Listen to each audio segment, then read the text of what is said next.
Hi అండి, అందరూ ఎలా ఉన్నారు? నేనైతే చాలా బాగున్నాను. Welcome to my channel recipe with Usha. ఈరోజు వినాయక చవితి స్పెషల్ ఉండరాళ్ళ పాయసాన్ని చేసి చూపించబోతున్నానండి. ముందుగా కడాయి తీసుకొని అందులోకి 2 టేబుల్ స్పూన్లు నెయ్యి అనేది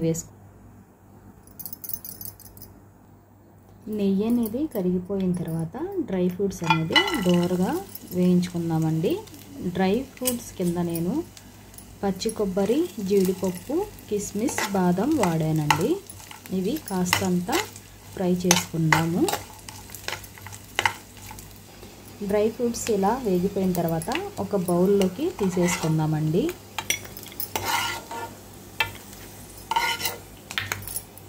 ఇప్పుడు ఇందులోకి కప్పున్నర వాటర్ అనేది పోసుకుందాము.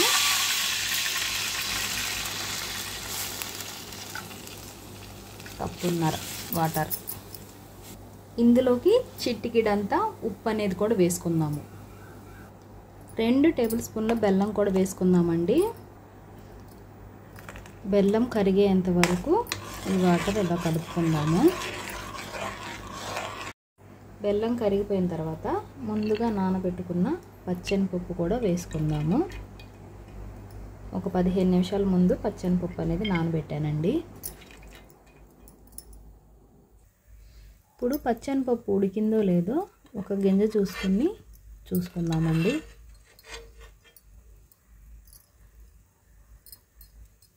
ఉడికింది. ఇప్పుడు బియ్యం పిండి 1 కప్పు దాకా వేసుకుందాము. కప్పున్నర వాటర్కి కప్పు పొడి బియ్యం పిండేనండి ఇది. ఇలా ఉండలేమి లేకుండా ఈ పిండిని ఒక చిన్న ముద్దలాగా చేసుకుందాము. మనము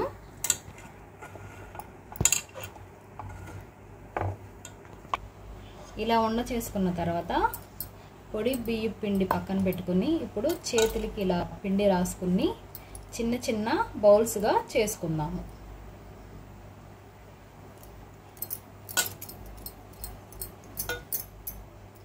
ఇలా బౌల్స్ లాగా చేసుకుందాము.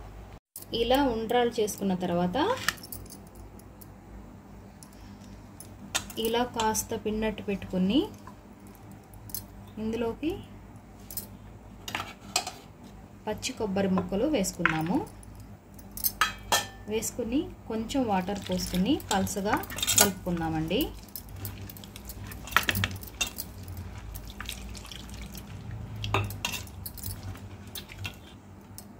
చూసారా, ఉండలేమి లేకుండా ఇలా కలుపుకున్న పక్కన పెట్టేసుకుందాము.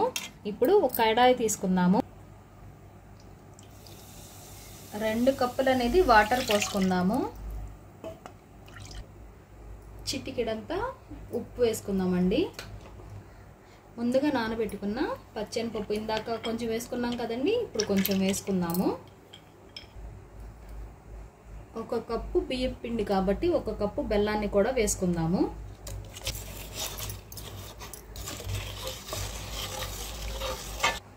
చిన్న మంట మీద ఒక 5-10 నిమిషాల దాకా ఉడికించుకుందామండి.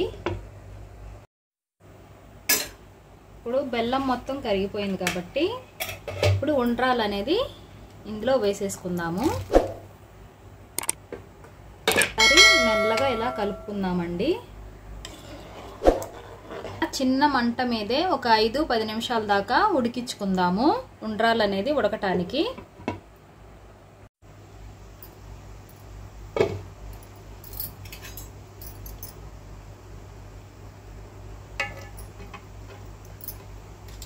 ఈ ఉండ్రం అనేది ఉడికిందో లేదో చూద్దాము.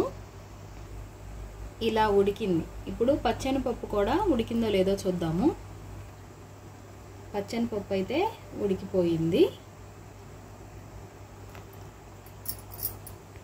ముందుగా కలిపి పెట్టుకున్న బియ్యపు పిండిని ఇప్పుడు ఇందులోకి పోసేసుకుందాము.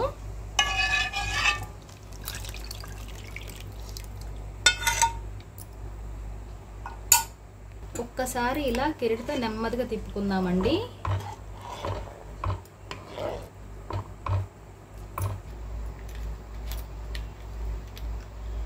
ఇందులోకి ముందుగా ఫ్రై చేసుకున్న డ్రై ఫ్రూట్స్ కూడా వేసుకుందాము. ఇది కొంచెం చిక్కబడేంత వరకు ఉడికించుకుందామండి.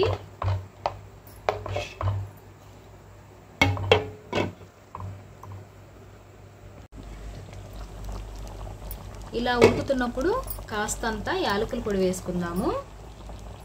ఒకసారి ఇలా నెమ్మదిగా కలుపుకుందామండి, చిక్కబడిందా లేదా అని. ఇలా చిక్కబడింది, చూసారు కదా. ఇప్పుడు దీన్ని పక్కకు పెట్టేసుకుందాము. కాస్తంత చల్లారిపోయిన తర్వాత అప్పుడు పాలు అనేది పోసుకుందామండి. పూర్తిగా చల్లారిపోయింది, చూసారా, ఇలా చిక్కబడింది. ఇప్పుడు ఇందులోకి నేను కప్పు మెజర్మెంట్ తీసుకున్నాను కాబట్టి కప్పు పాలు అనేది పోసుకుంటున్నానండి. కాచి చల్లార్చిన పాలు. మరొక్కసారి చెబుతున్నాను, వేడి పాలు పోయకూడదండి. ఈ పాయసం కూడా వేడివేడిగా ఉండకూడదు. సర్వింగ్ బౌల్లోకి తీసేసుకుందాము ఉండ్రాళ్ళ పాయసం అనేది. మీరు కూడా ఈ ఉండ్రాళ్ళ పాయసాన్ని ఒక్కసారి ఇలా ట్రై చేయండి. చాలా అంటే చాలా బాగుంటుంది. ఫస్ట్ సారి చేసినా కూడా పర్ఫెక్ట్గా వస్తుందండి. నా వీడియో నచ్చితే లైక్ చేయండి, సబ్స్క్రైబ్ చేసుకోండి.